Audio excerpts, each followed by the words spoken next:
दोस्तों नमस्कार, मेरा नाम है मनीष कुमार सिंह और आप देख रहे हैं 4 पीएम महाराष्ट्र। आपका बहुत-बहुत स्वागत करता हूं।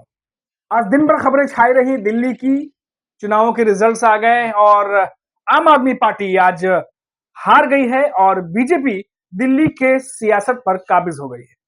लेकिन सबके बीच में दोस्तों महाराष्ट्र से भी एक बड़ी खबर आई, जहां पर उद्धव ठाकरे ने गर्जना की है। जी हां दोस्तों, उद्धव ठाकरे ने सीधा-सीधा कहा है कि अगर उनकी शिवसेना को तोड़ने की कोशिश की गई, तो सर फोड़ देंगे। जी हां दोस्तों, उद्धव ठाकरे इस बार बहुत ही ज्यादा एग्रेसिव अंदाज में नजर आए हैं। आपको पता होगा कि एकनाथ शिंदे की शिवसेना के नेता उदय सामंत के बयान के बाद महाराष्ट्र की सियासत में भूचाल आ गया। जब एकनाथ शिंदे गुट की तरफ से, एकनाथ शिंदे की शिवसेना की तरफ से जब ये दावा किया गया कि उद्धव ठाकरे के 6 सांसद और कुछ विधायक भी एकनाथ शिंदे के पार्टी में शामिल होने जा रहे हैं आने वाले समय में, और ऑपरेशन टाइगर करके इसको नाम दिया गया। जिसके बाद जब उदय सामंत ने जब बयान दिया, उसके बाद महाराष्ट्र की सियासत जो है उसमें भूचाल आ गया। और लगातार चाहे वो उद्धव ठाकरे की शिवसेना के नेता हों, चाहे वो किसी और पार्टी के नेता हों, सबने इस पर अपनी प्रतिक्रिया दी और महाराष्ट्र के सियासत में ये हलचल तेज हो गई कि क्या फिर से एक बार उद्धव ठाकरे की शिवसेना दो हिस्सों में टूटने जा रही है। इन सब के बीच में जब सुबह से ये सुगबुगाहट चल रहा था, तमाम गोदी मीडिया चैनल्स में एकनाथ शिंदे को और उनके पार्टी को बढ़ा चढ़ा के दिखाया जा रहा था कि फिर से एक बार उद्धव ठाकरे की पार्टी टूटने वाली है। साल 2022 में जो कुछ भी हुआ वो फिर से होने वाला है। और हालांकि उद्धव ठाकरे की पार्टी से कई उनके जो प्रवक्ता ये कहते आए कि इन बातों में दम नहीं है, लेकिन फिर भी ये खबरें जोर शोर से चलती रही। तब तक चलती रही जब तक उद्धव ठाकरे के वो सारे के सारे सांसद, 8 से 9 सांसद जो जीत के आए हैं, उन्होंने जब तक एक साथ आकर के ये नहीं कहा कि हम एक साथ हैं और हमारी निष्ठा उद्धव ठाकरे के साथ में है, हमें कोई तोड़ नहीं सकता। ये तमाम जो सांसद है वो एक साथ आकर के जब उन्होंने कहा, चाहे वो अरविंद सावंत हो या बाकी के जो नेता हो उद्धव ठाकरे के, तब जाकर के इस बात को लेकर के नरमी और ठंडा जो है, ठंडा कह सकते तरीके से खबर जो है वो ठंडी हो गई। और बची खुची कसर संजय राउत ने पूरी कर दी जब उन्होंने कहा कि एकनाथ शिंदे की शिवसेना बार-बार ये कह रही है कि हमारे नेता टूटने वाले हैं, उनके पार्टी में चले जाएंगे और ऑपरेशन टाइगर की बात कह रहे हैं। तो संजय राउत ने कहा कि ऑपरेशन तो रोज देवेंद्र फडणवीस कर रहे हैं इन दिनों, एकनाथ शिंदे उनकी पार्टी का। और जिस तरीके से आए दिन एकनाथ शिंदे का अपमान होता है, उसके बारे में उनको फिक्र करनी चाहिए, ना कि हमारी पार्टी के बारे में। संजय राउत ने शाम होते-होते प्रेस कॉन्फ्रेंस करके ये बात भी बोल दी। अब दोस्तों ये इन सब के बाद उद्धव ठाकरे ने जिस तरीके से आड़े हाथों लिया है बीजेपी को और एकनाथ शिंदे को, जिस तरीके से उन्होंने कहा है कि हमारी पार्टी को तोड़ने की कोशिश जो करेगा उसे देख लेने की बात कही है, खुली चुनौती दी है।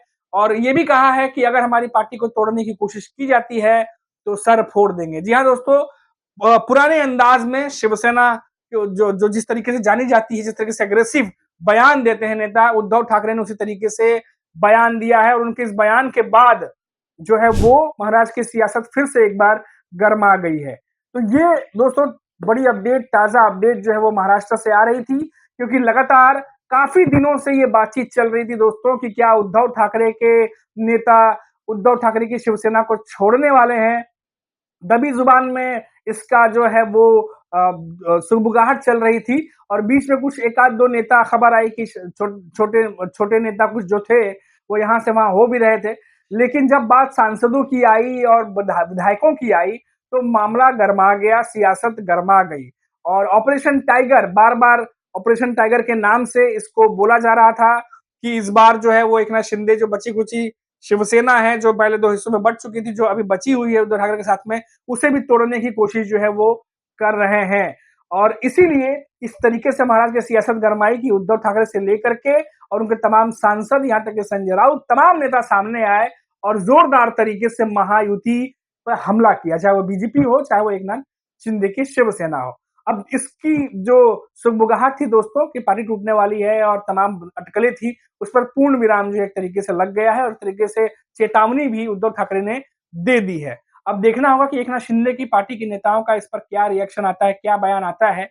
लेकिन फिलहाल दोस्तों आज जो खबर आई दिल्ली इलेक्शन से कि जिस तरीके से तमाम सस्पेंस बना हुआ था, सस्पेंस भी उस पर से खत्म हो गया और अरविंद केजरीवाल और आम आदमी पार्टी जो है वो दिल्ली की सियासत से अब हट गई है और बीजेपी जो है वो काबिज हो गई है। लगातार कोशिश कर रही थी बीजेपी, लेकिन काफी समय से उनके हाथ हार ही आ रही थी। लेकिन अब तमाम जानकार जो है दोस्तों, कई डिबेट हम भी देख रहे थे, कई बार हमने देखा कि कल राहुल गांधी ने भी प्रेस कॉन्फ्रेंस की थी और प्रेस कॉन्फ्रेंस करके ईवीएम और चुनाव आयोग पर सवाल खड़े किए राहुल गांधी ने और उनके साथ महाराष्ट्र के 2 दिग्गज नेता भी संजय राउत और सुप्रिया सुले भी मौजूद थे।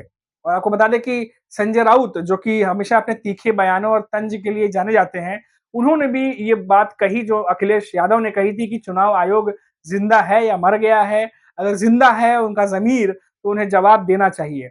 और राहुल गांधी ने भी जो वोटर्स हैं, जो 2019 से 2024 तक 34 लाख के करीब बढ़े थे और लोकसभा चुनाव जो हुए 2024 में, उससे लेकर के जो विधानसभा चुनाव हुए, जिसमें 4 से साढ़े 4 महीने का समय गैप था, उतने ही समय में 39 लाख वोटर्स कहां से बढ़ गए, इसको लेकर के राहुल गांधी ने सवाल खड़े किए और चुनाव आयोग से सवाल पूछा।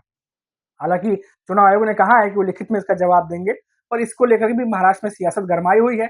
देवेंद्र फडणवीस का बयान आया, सीएम है महाराष्ट्र के, उन्होंने भी कहा कि ये सब कुछ जो है वो चुनाव, क्योंकि दिल्ली में आम आदमी पार्टी कांग्रेस हारने वाली है, इसीलिए ये सब किया जा रहा था। हमने देखा कि अजीत पवार की तरफ से भी बयान आया, उन्होंने भी कहा कि मेरी भी पत्नी जो है वो हार गई थी, पर मैंने कभी किसी पे आरोप नहीं लगाया। और राज ठाकरे जो है वो पहले भी, राज ठाकरे भी महाराष्ट्र में जब उन्होंने अभी कुछ दिनों पहले संबोधन किया, तो उन्होंने भी दबी जुबान में कह लीजिए या इनडायरेक्ट या डायरेक्ट कह लीजिए, हर तरह से जो है उन्होंने ईवीएम का भी नाम लिया और जिस तरीके से अजीत पवार 41 सीट जीत गए और शरद पवार 10 के करीब रह गए, उस पर भी जो है उन्होंने अपना एक चिंता व्यक्त किया और सवाल खड़े किए, जिसको लेकर के भी उस समय भी सरगर्मियां बढ़ गई थी जब उनका ये संबोधन हुआ था ईवीएम को लेके और किस तरीके से चीजें चल रही हैं। तो अब एक तरफ इंडिया गठबंधन है, कांग्रेस है, एनडीए गठबंधन है, जो लगातार इन चीजों को लेकर के आगे बढ़ रहा है, लेकिन नेक्स्ट स्टेप क्या होगा अभी इस पर कुछ भी आगे बात निकल के नहीं आ रही। लेकिन दूसरी तरफ बीजेपी है और उनके सहयोगी दल हैं जो हरियाणा, महाराष्ट्र, अब दिल्ली और उसके बाद जो है अब कह रहे हैं कि बिहार और बिहार के चुनाव में भी अब रुख करेंगे। तो ये तमाम बातें जो है वो एक तरीके से बीजेपी के फेवर में चलती चली जा रही हैं दोस्तों। हालांकि ईवीएम और चुनाव आयोग पे सवाल लगातार खड़े होते रहते हैं और किस तरीके से अगला स्टेप राहुल गांधी उठाएंगे या इंडिया गठबंधन उठाएगा, अब ये सोचने वाली बात होगी, क्योंकि बार बार सिर्फ सवाल खड़े करने से बात नहीं बनेगी। अगर वाकई में दावों में सच्चाई है और प्रूफ है या कुछ इस तरह की बात है, तो उसको आगे लेकर के अब जाना होगा। तो ये दोस्तों जो है वो पूरी बात अब आगे देखने वाली होगी कि कैसे लेके जाते हैं, क्योंकि संजय राउत, सुप्रिया सुले भी इस प्रेस कॉन्फ्रेंस में मौजूद थे, क्योंकि महाराष्ट्र में भी, मुंबई में भी आने वाले समय में निकाय चुनाव है, बीएमसी चुनाव है, बड़े चुनाव होते हैं। हर जो राष्ट्रीय पार्टी है या क्षेत्रीय पार्टी है, हर पार्टी जो है इन चुनावों में जीतना चाहती है। और क्योंकि बीएमसी पे उद्धव ठाकरे की शिवसेना का कब्जा रहा है, उनका वर्चस्व रहा है, ऐसे में उद्धव ठाकरे के लिए लड़ाई जो है इस बार चुनौती भरी हो सकती है, क्योंकि इस बार एकनाथ शिंदे की शिवसेना भी है जो उनको जो चुनौती देगी, साथ ही साथ सामने बीजेपी भी है। तो इस बार मुकाबला काफी कड़ा होने वाला है और इसीलिए जो कुछ भी करना है वो अभी करना है, क्योंकि आगे चल करके फिर सिर्फ प्रेस कॉन्फ्रेंस करके अगर सिर्फ बयान देंगे, आरोप लगाएंगे, तो शायद बात नहीं बनेगी। अभी के लिए इतना ही। आप देखते रहिए 4 PM महाराष्ट्र। नमस्कार।